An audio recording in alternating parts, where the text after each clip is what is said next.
Hey, this is Guido 1212. Got a replay here for you. LT14 for the object 260. This is a platoon mission requiring 6,000 spotting damage between you and your platoon. I'm going to complete it solo here. Show you how to do it on Prok. We've got a good team. Looks like a camping team. Lots of TDs. Theirs is a decent team. So I've got a good setup right here. And while I was talking, you saw me head straight for the bush. Pretty easy place to get a lot of spotting damage, probably one of the best, if not the best place, other than maybe one or two on Malinovka. Can be a dangerous bush. People tend to shoot into it. It's obvious because lots of people go there. A lot of people know about it. It's going to end up working out really well for me. I'm going to show you a little bit about my positioning in here. A lot of this is actually going to be fairly boring because I just sit here and don't shoot, which is one of the keys to passive scouting, especially if you think you're within the vision range of somebody or there's somebody in a bush close or nearby you. I'll show you where that can be a problem on this particular spot, but I'm going to do a lot of sitting. Show you what I'm doing with my camera. You can see me maneuvering, kind of scooting around in here. So initially I got in there and I went low. I typically don't go to the high part of the bush up near the red line because that's where everyone guesses you are. There are several places along there you can be. I like to be up in the top bush in the lower part of it because if I'm down in the bottom bush down there, sometimes your rear end is sticking out, and if one of their scouts gets a little aggressive up over the ridge down below, they can sometimes spot you right there. Right now I've got the side of my tank to the enemy, and I'm going to fix that. I want to narrow the target. I also want to get my front armor because the LTTB can occasionally get some troll bounces. So it takes me a while to get to what place I want to be, and that is it right there. You can expect to be shot at while you're in this spot. Show you what I'm doing with my camera. So as this thing develops, pretty standard. You've got a scout rolling around in the middle. You've got a couple mediums working the inside part of the bowl, the T-44, the WZ-120, another scout right there. We've got to be careful about getting into this spot on Prok, is if another scout immediately heads up towards that ridge line just below you with his entire purpose to spot you trying to get into that place. If you're trying to counter this bush, that's one of the best ways to do it.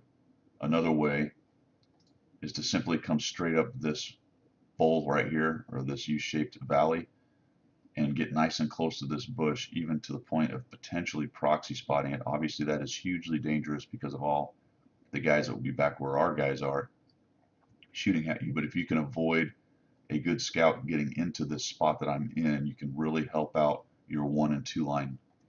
But you can see that the enemy didn't do that. Neither one of their scouts is particularly good, so they weren't really concerned with trying to counter my positioning, which is certainly important.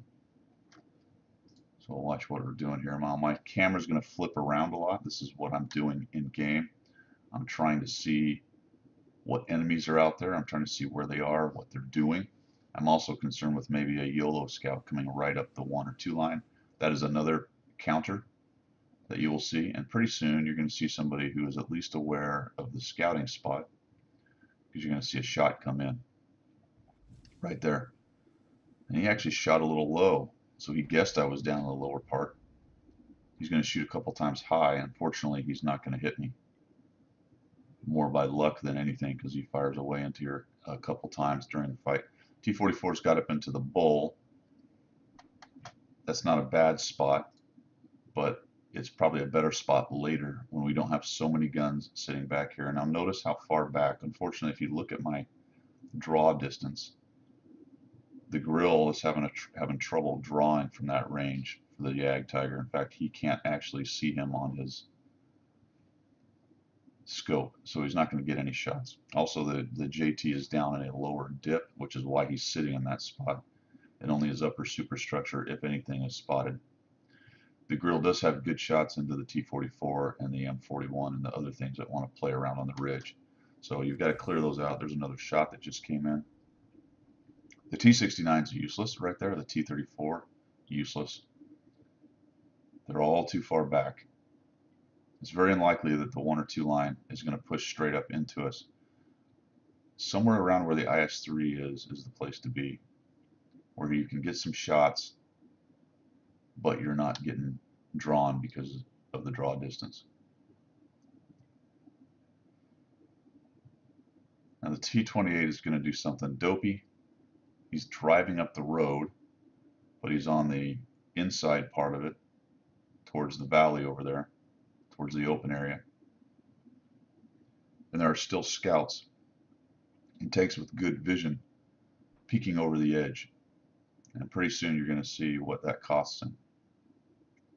Finally, the 34 and the T-28 are coming up. We'll watch this T-28 Proto as he disappears.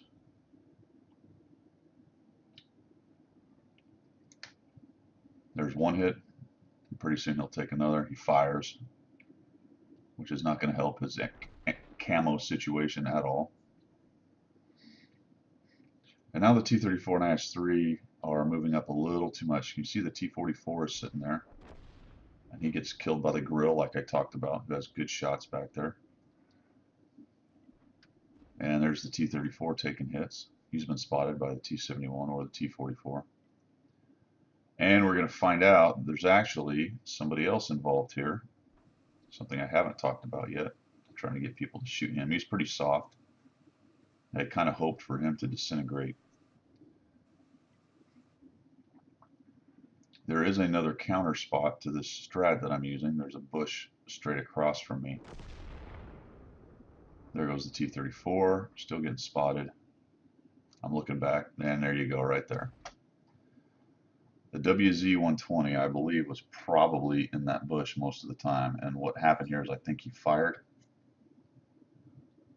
or moved, but he's getting shots down in there and spotting as those guys move into that little flat area right there, which is pretty observable from that bush. So if you're in a scout on the other side, on the south side, that bush is very useful. Not as good as the one I'm in because you can't see as far forward, but not bad. I try to get people to fire on the WZ. And you can see that we're now taking a lead. Got 4 of them down. They've got 2 of us. And we've got control of the 1-2 line. Looking over onto the east side, things are okay. Initially fairly hard camping team, but somebody went up to the bush, died. Got an IS-3 down on the flat, a grill and a T-30 in the background, and at least there are 2 heavies working the 5-6 line, which is hugely important.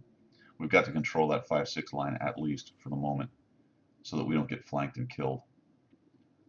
The hill's not as big an issue unless it's been swept, and it hasn't quite yet. We've still got some guys back there, so things are looking good. That JT survived a long, long time. I don't know if Artie was shooting at it or if he was busy helping the guys on the hill, but either way, some shots into that JT would have been really nice. You see we've got 3 or 4 of them we're still working on. We lose a couple more guys down here, or at least the T-34. The IS-3 is still too far back. T-69, that's just an awful, awful play by him. The good news, though, about the T-69 sitting back there and camping is I'm getting all the spotting. I'm not being challenged vision-wise. So I haven't fired. I've been passive the whole time. All the flopping around like this with my camera is just checking where my guys are, where the enemy tanks are, looking at how far they've moved up, trying to gauge draw range and what's going on with all of that.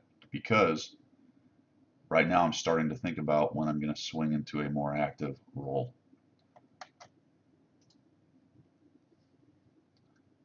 But I do know I've got at least 3 tanks back there behind me, and probably their grill, which I believe I noticed killed something earlier. So I know he's lurking, so at least 4. Looking at what's spotted on the map, probably the guy that's not spotted right now. Their grill 15. So we'll let this play out just a little more. You can see our heavies are still holding the 5-6 line. That's good. There's their Type 5 over there.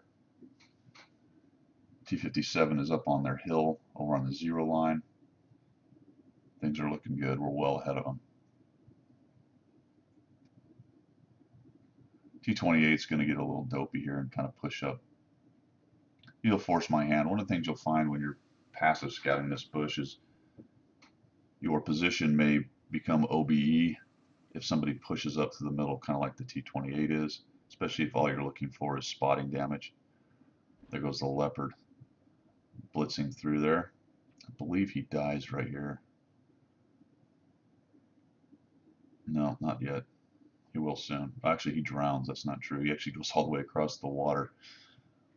So I've seen a leopard there, so now I think there's at least 5 tanks back in there. It's not really the time for me to go blazing forward.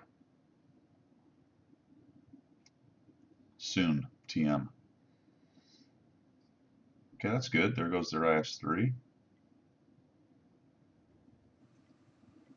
Now we've got the Panther 8.8 trolling around. We've got the Jagdtiger still sitting back there, which is not the way you pronounce it, I'm quite certain. 110 is still trolling around in their little town.